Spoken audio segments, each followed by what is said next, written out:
Hey, Jimmy. Jimmy boy. Jimster. Jimmy Cat Corner, I don't care. What do you want, Billy? I really think that we are in the wrong spot. I'm sure we're in the right spot. Commander brought us here. He knows what he's doing. Look at him. He's looking at the map like he doesn't even know what he's looking at.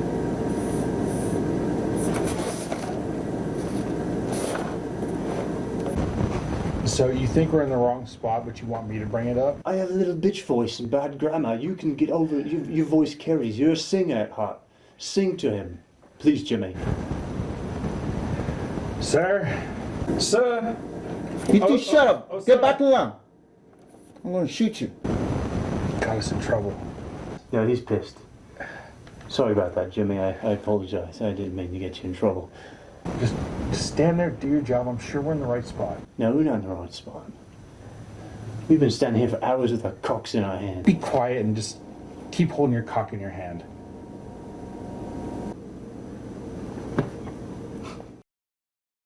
Are you ready for this? So that's a interesting reason why the archers weren't there. Oh, I know. Yeah, that was something. That was educational. That's very plausible. So how you doing?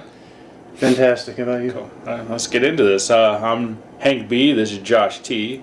We're here today to do the third review of the Witcher series that we're doing. This is mainly covering 5 through 8 with kind of a overall how we feel about the show. And he's already dead. Did Pimp Daddy Payne shoot you or something? So let's just get right into it. Questions from the last episode, or from the last episode we did. Did you find any of them answered?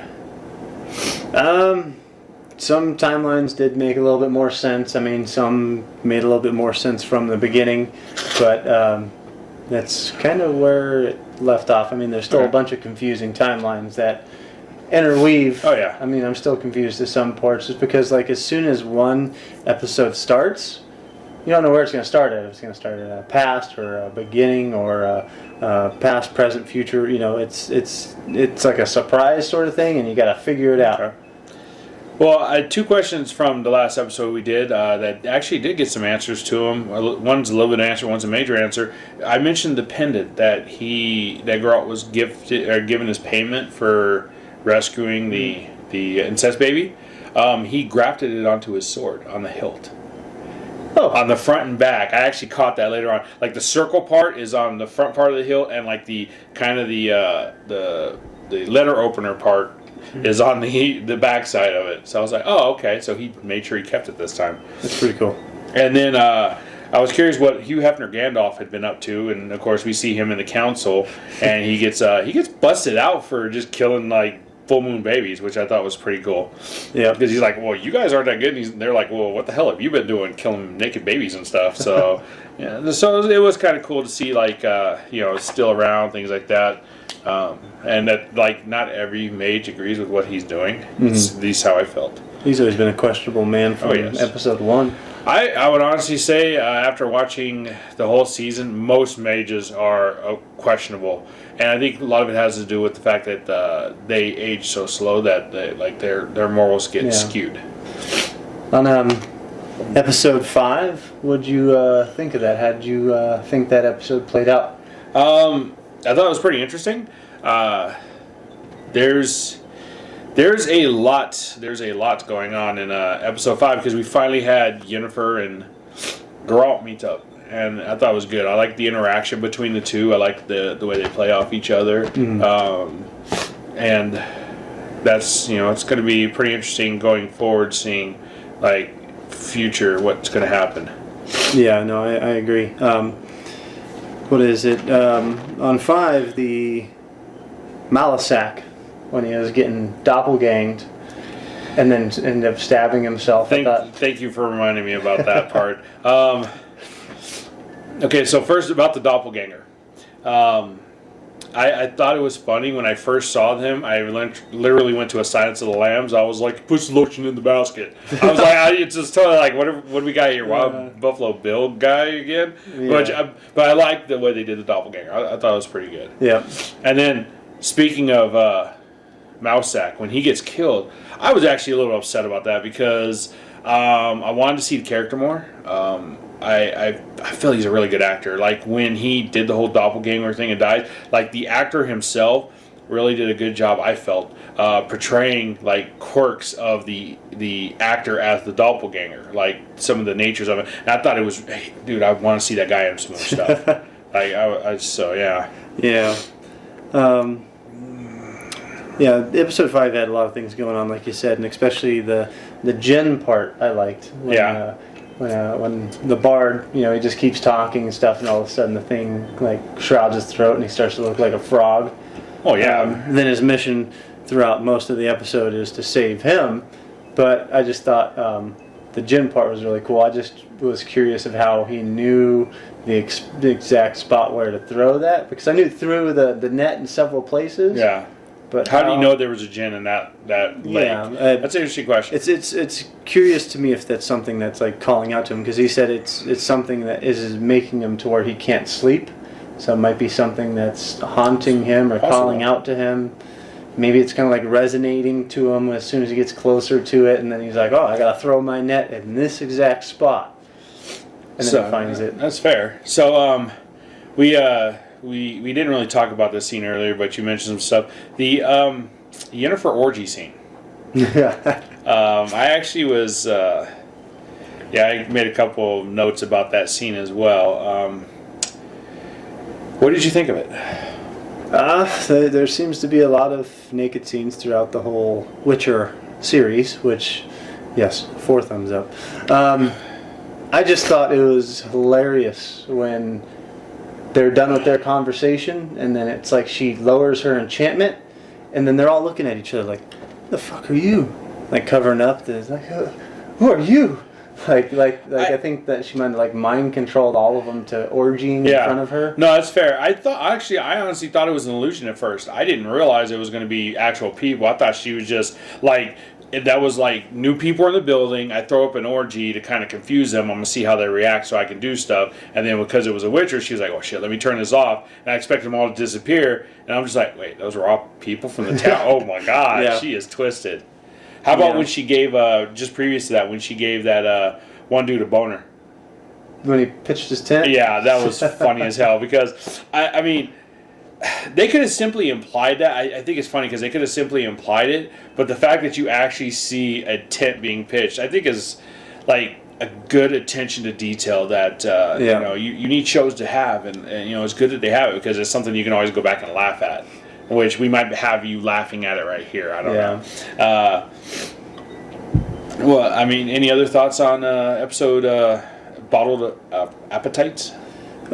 Just the part where I guess he's saving her from the Jinn. He thought that the bard had the 3 wishes, which actually he did, and then his last wish. I think his last wish was to like fall in love with her or something like that, or something to keep her safe. I will comment more on that later. Okay. I will have comments about that later. I don't want to. There's a lot because like it plays out in other episodes as well. So I want to kind of save that one for a little bit. Yeah. Well, I thought there was going to be more happening with the Jinn or the genie or whatever, but it was kind of like a possession sort of thing. He saves her, she's pissed, and then it ends. Maybe it was genie erotica asphyxiation. Oh yeah. Yeah, we already had Dagger. Maybe this was genie. Maybe it's 1 and done, or maybe it's 3 and done since it's a genie. 3 and then you're done. All right, on to episode 6. Yeah, episode 6. We had Rare Species. What did you think of the episode overall? I thought it twisted in a pretty neat way. I mean, the older gentleman that's rallying his dragon hunters together, and he actually happens to be the dragon at the end. I thought that was very misleading because, they're getting up on the cliffs, and then, they end up falling off and then going through the mist and stuff like that, and then you see the Michonnes follow with him. I'm not sure if you're a fan of The Walking Dead, but they're calling them Michonnes. I know about it. I'm not a fan of it, but that could be a discussion maybe for a later day. But they fall off and they're like, "Oh, my master," and they fall off with him. I was like, "Oh, that's just sad." I was kind of bummed out at that part. I do like how the bard keeps hitting. keeps hitting on him the whole time. That's hilarious. I really thought that was funny. Yeah. Yeah, Bard's hitting on him. The girls are like clearly not interested in him, whatever. But they end up falling off and following him to his death. And I was like, oh, that's kind of sad. I mean, that's very like loyal, but it's very sad. And then they come up at the end, and they're right there at the end. And then you notice that the guy is actually the dragon. I was like, okay, you got me there. You're setting up hunters for a dragon, and it's to actually save a dragon. And then That was his woman. It was his woman, the green dragon. Green dragon was Okay. his woman. Okay, that makes a little bit of sense. But yeah, I mean, it was decent. I mean, it had good ups and downs. What about you? I honestly, I wasn't tricked by the dragon thing. As soon as I saw the guy, I knew something was a little off. When they talked about, we have a guest. We have a special guest that just appeared. She's out. And doesn't want no comment from our special guest. No, and so, but yeah, no, I wasn't surprised. Like, then later on when they're talking about dragon, he's like, no, gold is the rarest. I'm like, you're a freaking gold dragon. The armor, that he's talking about it, the fact that he was willing to just like, I'll fall, that's the best way to save me. And I'm like, he's a gold dragon. I kind of just knew it. I was just like, okay. I was more interested in a couple of the other parts. Like, I'm wondering who actually, in that episode, I'm wondering who actually killed that knight. You know, for king, for country. Because they said it was the one guy, but I wonder if it was actually the dragon or one of his two henchmen. Because he was a definite kill first, ask questions later. Yeah, that's true. So, I thought about that later on. I'm like, I wonder who actually killed that fool. Maybe Michonne 1 or Michonne 2. Yeah, and I thought the dwarves were awesome. I really want that ginger dwarf back. I want him to be the I was dwarf hoping that to hangs. see a little bit more with them, too. Yeah, I'm dwarf hoping action. he's the dwarf that hangs around with Geralt. Because in some of the games, some of the books, some of the board games, there's a dwarf character. So I'm hoping that's him. Because I like the actor as well now. Yeah, well, one part, other than that, to kind of sum this up, I thought that the dumbass knight, Mr. Shitpants, like when he sees the Ericr, the little starving mouse humanoid thing, it looks kind of scary at first, but then it's like, oh, it's just starving. Like it's like, oh, it's a kind of cute creature, and then the dude just walks up there and just starts hacking and slashing, and then he's like, for kingdom and glory.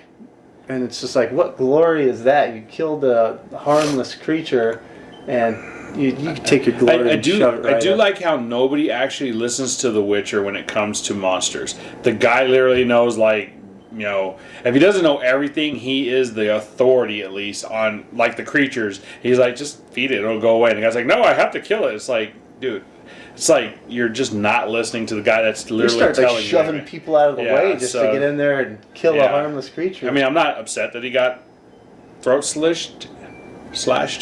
But I'm glad karma bit him hard when he was eating that thing too.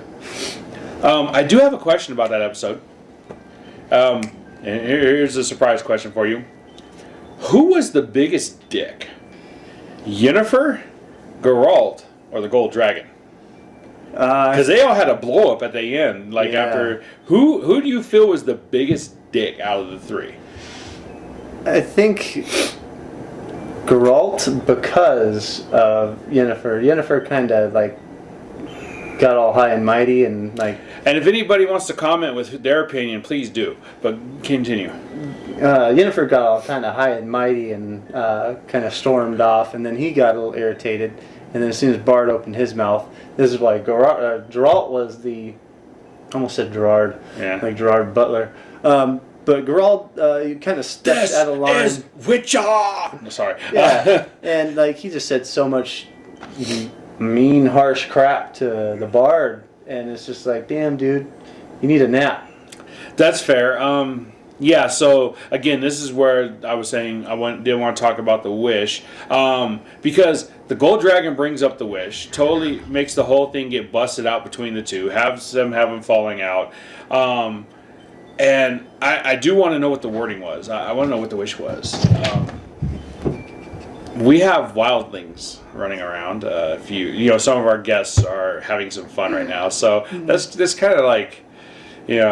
So, but yeah, no, honestly, I kind of feel that the dragon was the biggest dick because, like, Geralt and Yennefer probably would have just been like, buddy, and he's like, hey, hey, you know he screwed you over, right? Hey, you know she hates you, right? You know, like he kind of egged that whole fucking thing on. Yeah. At least that's the way I took it. No, I kind of get what you're saying. And he's kind of like giving out those little hints and pointers, but Yeah. It's like, I don't know who stole your money. it started off with a little dick that increased to a bigger dick that ended up being the biggest dick at Yeah. the end. Geralt definitely just went off. I mean, he definitely earns bigger dick runner up, but I think the Gold Dragon honestly gets the big dick award. Oh yeah, he's a big old dragon. Yeah. Nothing's gonna beat that dick. All right, episode 7. Okay, so we're talking about Before the Fall, Before which Eightfall. I think was an important episode because we finally had all the timelines come together. This is the episode that brought Yennefer's timeline. Well, Yennefer and Geralt's timelines were already kind of in sync, but this actually had Geralt at the castle. We finally see like the attack. We're finally at the point where okay, everybody's on the same field, which I thought was good. Still no archers though. Well, well, I want to save that point for. Besides on their side, Episode shooting 8. at the door, but Yeah, I know. I still want to bring that up in episode 8 because honestly, okay, if you've watched our other two, you know archers are a big thing. I bring up, and I've kind of gotten you on board on, and archers were a big thing for the 8th episode, but I'll get back to that in just a moment. so yeah, on episode 7, it did clear up a lot of time changes, and you get to get a good feel of the snooty queen being a snooty queen. Yeah. Here, I thought she was kind of nice before she died, but it kind of explains why she had to jump out of that window brutally. Yeah. And I'm glad she did.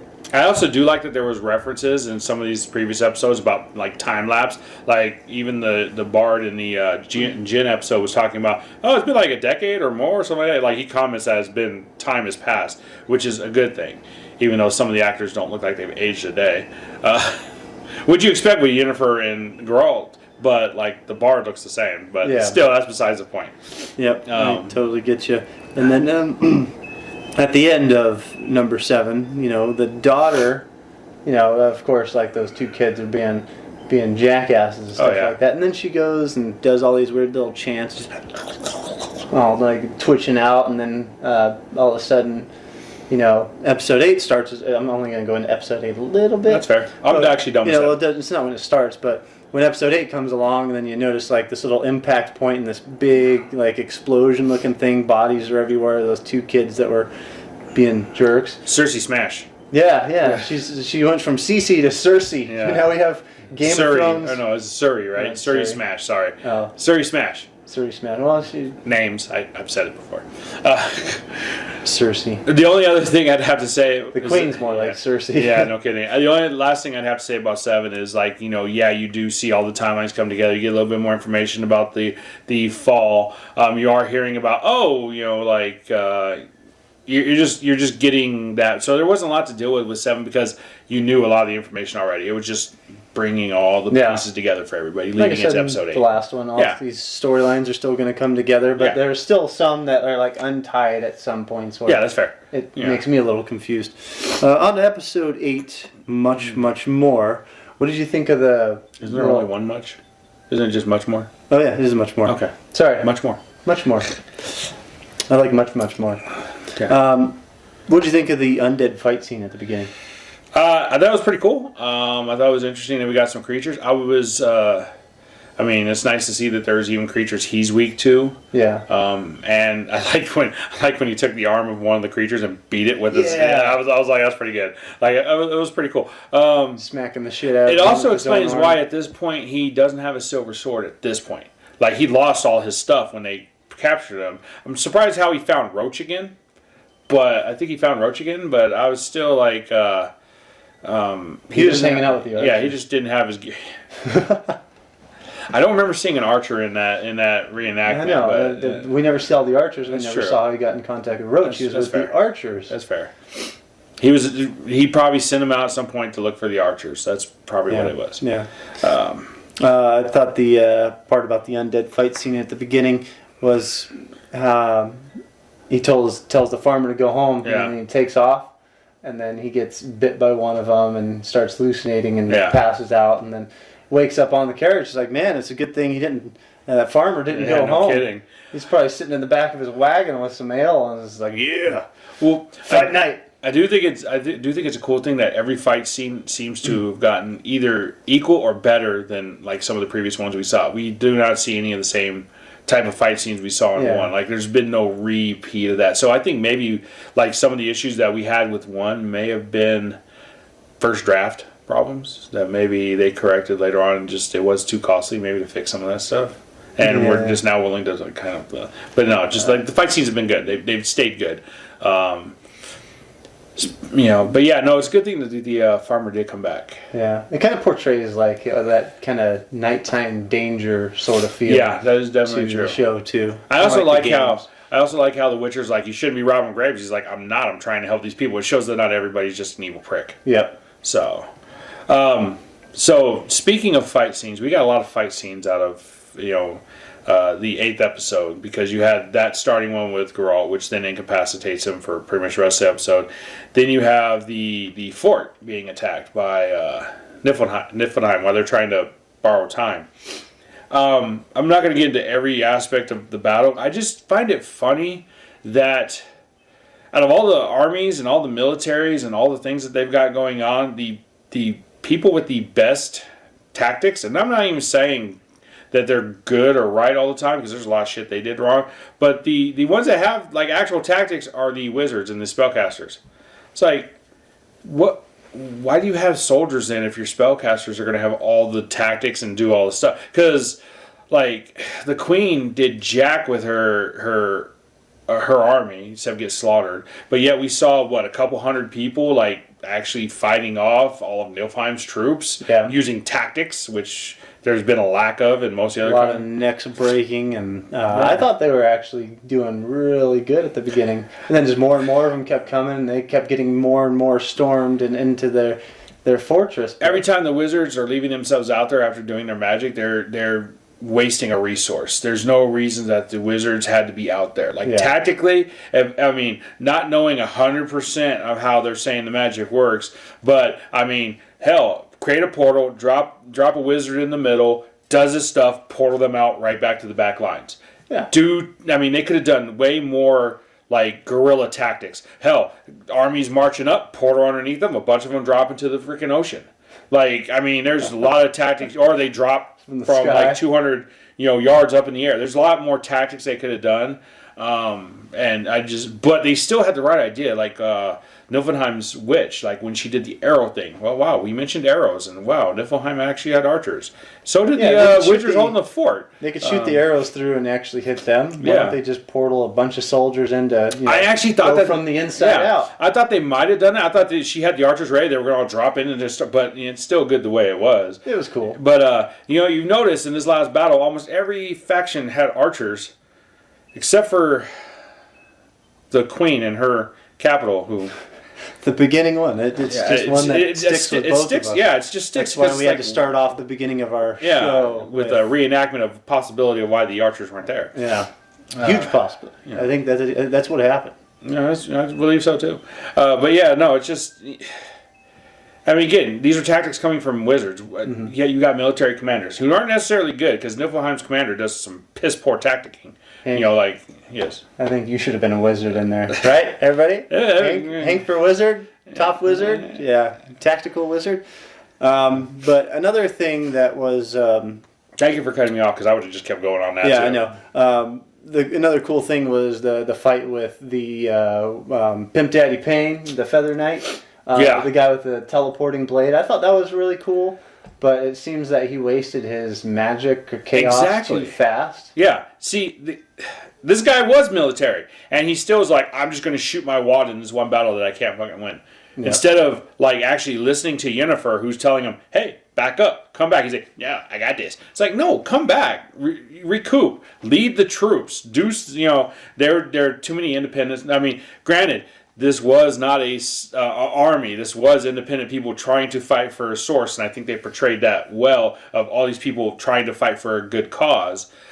But, it's just like, this is the one guy that did have tactics, and he was piss poor at them, too. The guy with the teleporting blade, he was good and everything. His balls are about this big, and then Feather Knights, he's God. grand balls. Like, he's not afraid. I'm surprised of he anything. can walk. Yeah, I know. I mean, he waddles yeah, he definitely has to walk. like a gangster. But it was a pretty decent fight scene. Oh, yeah, no, especially totally. with his head slamming on those logs Yeah. at the end. And I was like, oh, brutal. Now, did you think he was done with, or did you think he was going to come back? I thought it was a possibility he would come back. Okay. Yeah,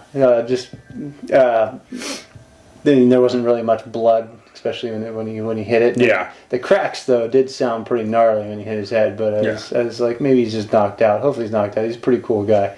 Him and his small balls compared to Feather Knight, but he ended up coming back at the end, waking up from his concussion. But And beating one person. it's a good thing we'll see another day of teleporting swordsman guy. Going in the distance. Mhm. I thought that was pretty cool too. A nice little element. Yeah. So Oh, the battle's going on right over there. I mean, if they could hear that, how come the archers couldn't hear it? Oh, no, wait, sorry. Yeah. But at the end of that fight, when Yennefer goes into rage mode and becomes flamethrower. You mean when she does her Kamehameha? Oh, sorry, that might be copyright. Her Amehameha? This is more of like a big giant flamethrower. Oh, yeah. Is one concentrated wave. This was just all over, and then it kind of like protects the lady that trained her. Which shows Which is an pretty amazing amount of control, because that lady was totally expecting to die. She was like, I'm going to get toasted. It's kind of portraying to me that her being such a powerful mage that maybe in the other seasons she's going to go kind of bad. Well, it's hard to say because, I mean, they've kind of tried to allude that she's dead, I feel, with the fact that she wasn't around. I think because you saw Niflheim burning out their wizards. And I think they're trying to portray that maybe she burned herself out and she's not around. Which, let's be honest, she's around. She's not gone. You're not going to get rid of one of the... Blue Harvest said it best. We have 4 of the 5 main characters here. I think we're okay. Mm-hmm. It's going to be interesting. But speaking of burning out wizards, how do you like the way Niflheim was just like, yeah, you just waste your life and do this. When she's taking the life essence, she's like, hey, you next. And then she's like taking the life essence out of him to do a catapult flame ball thing. And it's just the sacrificial lambs of battle. Yeah. But it's like, just for those little fire burst balls and stuff, those mages could have done some good that could have been more productive throughout the whole battle. What would have happened if they had hit? Like, how big of an explosion could it have been? Because they're like taking out that whole one almost friggin' teabagged Yennefer. Well, yeah, remember, because she was having them do that to try to drain all the mages. So I think that's why it's probably a big blast. But then you had Will of the Wisp Man, who just like ghosting through, and then you had you had a lot of them just like sacking themselves out, just like So as much as we talked about, magic. Wow, they're killing off a lot of the mages. Yeah, but other than that battle was cool. It had its ups and downs. It didn't really portray, to me, kind of like what a lot of other movies do when camps are being stormed. Like, it shows how close they get closer and closer and closer and closer. It just kept showing different scenes of them just being there at the front door and stuff, and not really penetrating through a gate or anything like that. I think that kind of comes back down to into it. Tactics and their leaders. I don't think they really. I think they just do the swarm mentality. I think they're just like, we're going to send 500 people at your 10. Some are going to get through. I think that's Niflheim's. When it comes to like medieval stuff and like these kind of battles, I like to see things work in stages. You got the main battle going on out front, and then you got the battle progressing of whoever's losing, which the elves were winning, and then them getting to the front gates and then breaking down the front gates, storming the rest of the insides. Well, this one was just kind of all over the place. You might have saw that if the general showed up. They've actually waited for the general. Because remember, like, they were like, the one guy was like, wait for the general. He's like, no, we have to take the fort because I want Ciri. Ciri, tell me, what's the location of the fort? The fort is located. I can't do a Ciri voice, but that was the joke I was going for. But yeah, no, it's like, again, tactics. The knight is in command, but he has no tactics. And that's why waiting for the general was actually probably the best move. They probably would have took it faster and been fortified before a false test showed up. Yeah. Other than that, to sum up the whole thing, I think. Well, I mean, to sum up 8. Oh, 8. Yeah, okay, go 8. ahead.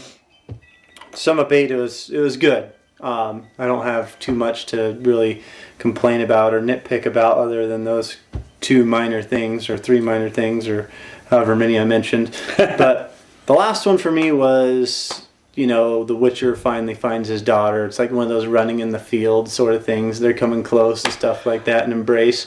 And then he talks about something about the destiny, and then she pulls back and she's like, "This is Yennefer," and then it ends. There's no asking questions about him or "How are you, Daddy? I've missed you. Oh. I'm glad I get to finally be in your arms," or Destiny, and then ask about Yennefer. She doesn't know. She knows very little about everything going on with her connection with him. It's like me being so distant from you Right. for years, and then I'm finally connecting with you and stuff like this. We do this big gay frolic through the flowers and stuff, and then when I finally get to you, I'm like, "Who's Ted?" Yeah, everybody hates Ted. Yeah, see, it's one of it. Yeah, no, I get Why? you. I think they're trying to establish the connection that's between them, kind of because they've kind of been hinting at it. I think, but I think there might have been nice if there had been a little bit more. I actually, speaking of that, I knew that Farmer was the lady's husband, almost instantly. I was like, when he was like, "I'll take you back," I was like, okay, that's the dudes. That's where he might meet Ciri. I kind of guessed that one. And then when she ran off, I was like, of course, she runs off right before he gets there, because Lord knows we can't have them meet. And then I was like, oh, she actually ran back. I was actually surprised by that. I was like, oh, okay, she ran back. Which might also be another example of the connection. She felt that he was near and ran to him. I think, She is a spawn of Satan. aren't they all? I mean, Yeah, well, he kind of is too, but she is just overwhelmed with all this. well, I wouldn't say she was spawn of Satan. I think she's something we don't understand yet. But speaking of spawns of Satan, I want to talk one thing about Yennefer real quick. There was one thing that kind of bugged me about needing more cowbell. So, because, I got a fever, and the only cure for it is more cowbell. But seriously, about Yennefer, do you want to fix that? Yeah. Okay. About Yennefer. Mm-hmm. In episode 5 and 6, her focus is trying to get back her ability to reproduce. And she's acting like, oh, they didn't tell me. But no, they told you plainly that you're going to lose the ability to have kids. And she was like, I don't give a damn. I want to be pretty.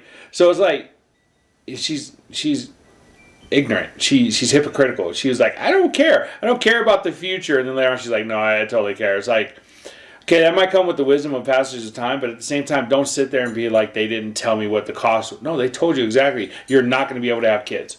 Yeah. You're not going to, you're not going to be able. You can live forever. If I go, you can live forever.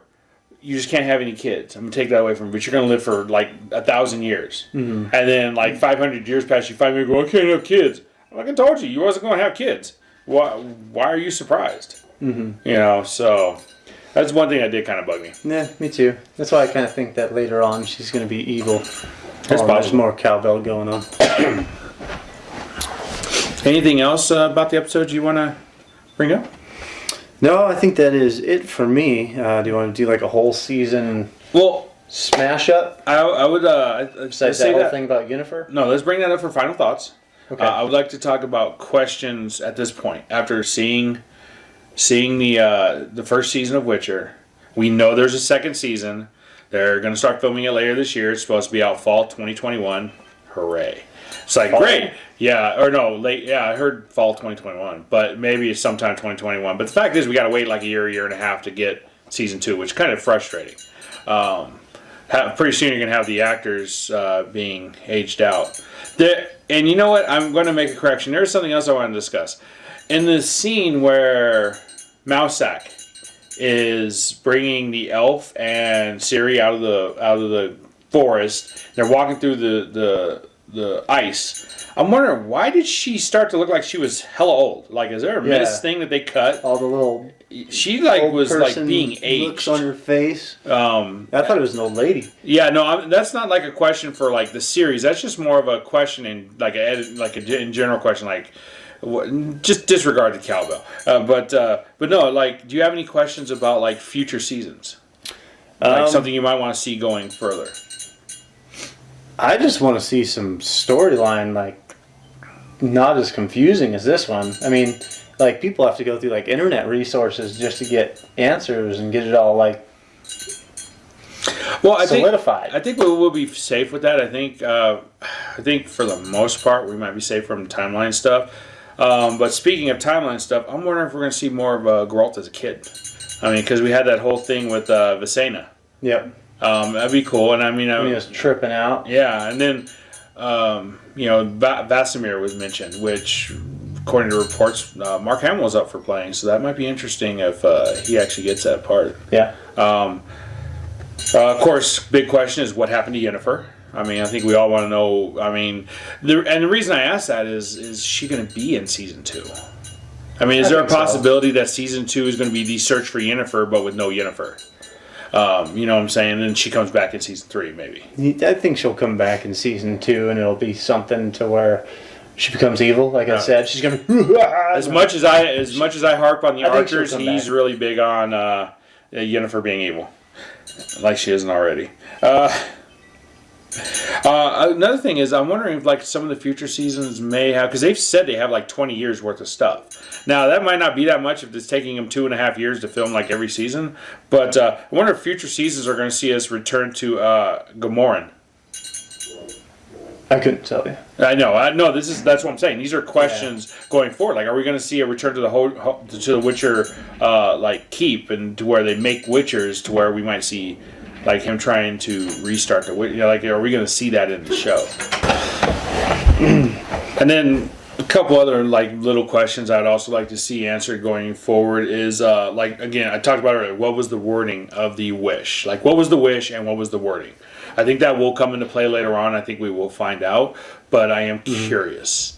And like the last question I really want answered, can you guess what it is? Hugh Hefner Gandalf? No. What the hell is up with those potions? I still want to know what's up with those potions. I've said it before, this bugs the hell out of me. Why did he... Dagger Erotica Asphyxiate, why did he take 2 and then stab himself? I really want to know. Like, you can't say, oh, so he doesn't talk, because they got necromancers, necro people under, with, you know, they eat the skin and then they divine from their guts and stuff. So it's like, they can still learn stuff. So what the fuck was up, excuse my language, with those potions? I want to know. I want to Netflix, email me. It's down here. Email me. Tell me what was up with those potions. I want to know. You have the right, you deserve to tell me. I have the right to know. You deserve to know. Yeah, I deserve to know. Yeah, I only had 2.5 hours of sleep last night, so I'm sorry if that one kind of. But yeah, you shut up. He only had like 2.5 hours sleep too, but that was because of your spawn. So that's not my problem. I got the baby. Okay, so I think it's kind of funny how you go after more of the technical stuff, but because I'm more of the story person, I usually have like more of the questions, like really like deep questions, which is again why I think, you know, this is fun when we do this.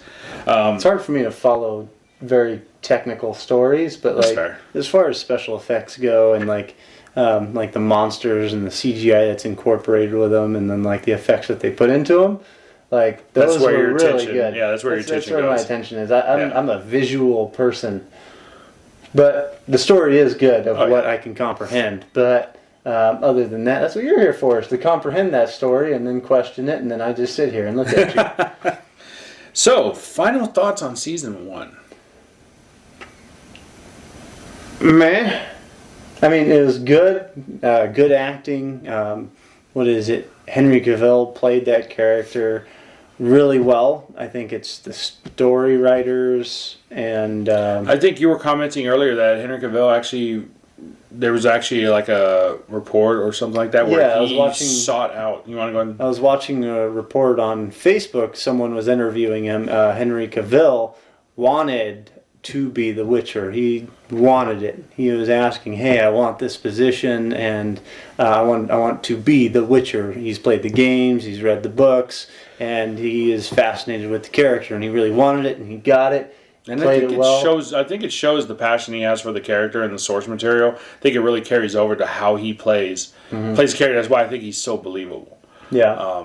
I think he's at the point where it's just like, I don't care who is the director or the storyteller. So I just want to be the Witcher. Yeah. So Henry Cavill, I give you a 10 out of 10 for everything that you do for this, especially almost going blind with those contacts when you're told to take them off. Is that what it was? I didn't read the article, but yeah, I I read saw that that. one, Yeah.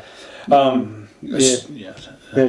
No, you were I still in the didn't know that. you were still in the middle of your final thoughts when I distracted you with that. No, that's it. Those couple of things, but I like the show. Yes, I was a little confused by the timeline divergence, like waiting to, trying to figure that out. But it wasn't a bad confusion. It was mildly annoying not knowing what the hell timeline they were in. But at the same time, once I saw the story as a whole, I like it. I think the storytellers are.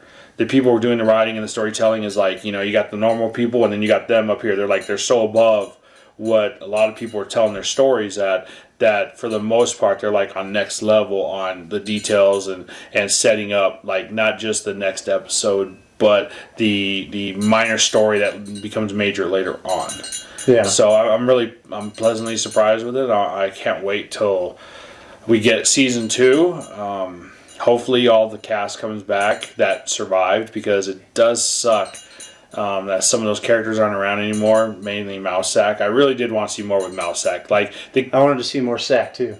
Yeah, I mean, the Queen and the King, that's fine that they got killed. If they actually were good rulers, they wouldn't have. But because they weren't good rulers. But yeah, No. so no, just seeing I thought Mousesack would be around for a while as well. I thought he was going to get away somehow. He would just be like on the outskirts trying to get in, and you'd have a group of Geralt, the Bard, Mousesack, and Ciri, who you could just ask questions to, and she just knows everything.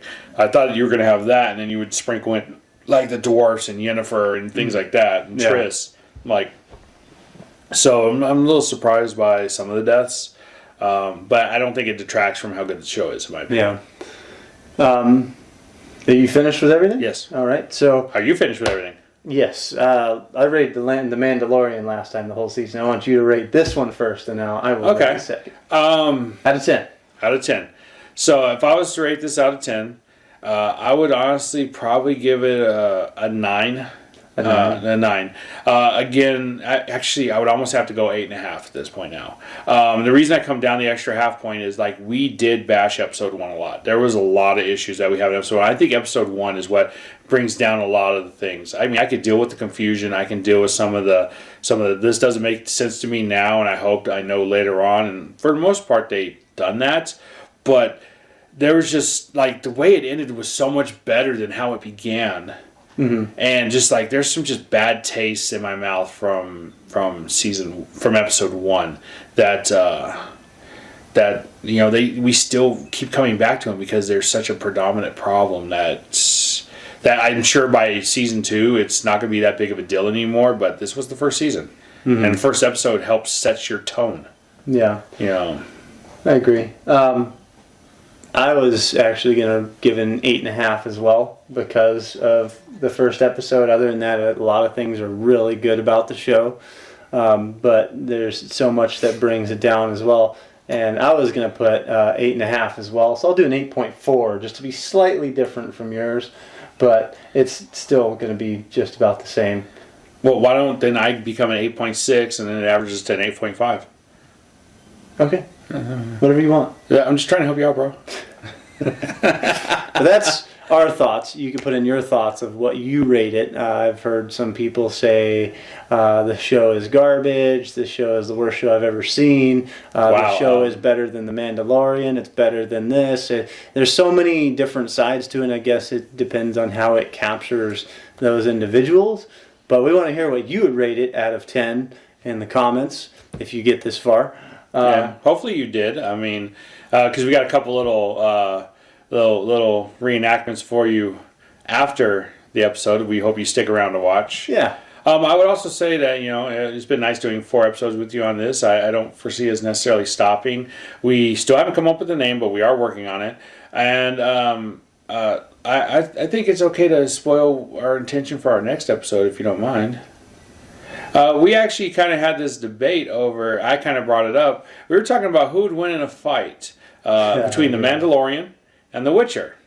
And all parts being equal between the two. We are talking no jetpack Mandalorian at this part because even though he gets it, and yeah, this is kind of a spoiler if you're not correct. Even though he does get it, we're going just like there's season 1 Mandalorian, season 1 Witcher.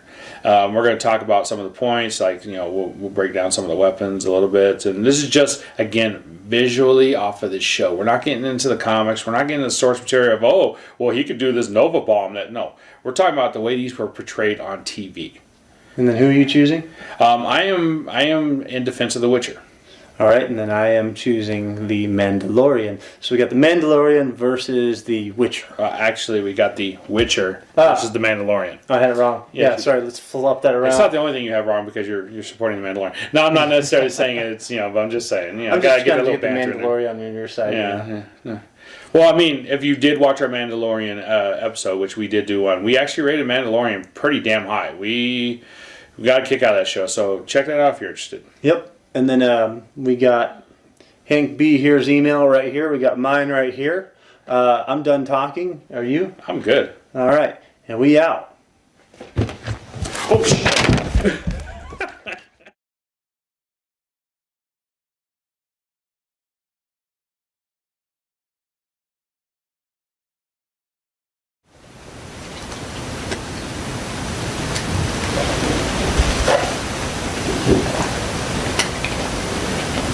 Hey, Jimmy boy, Jimster, Jimmy can't call and I don't care.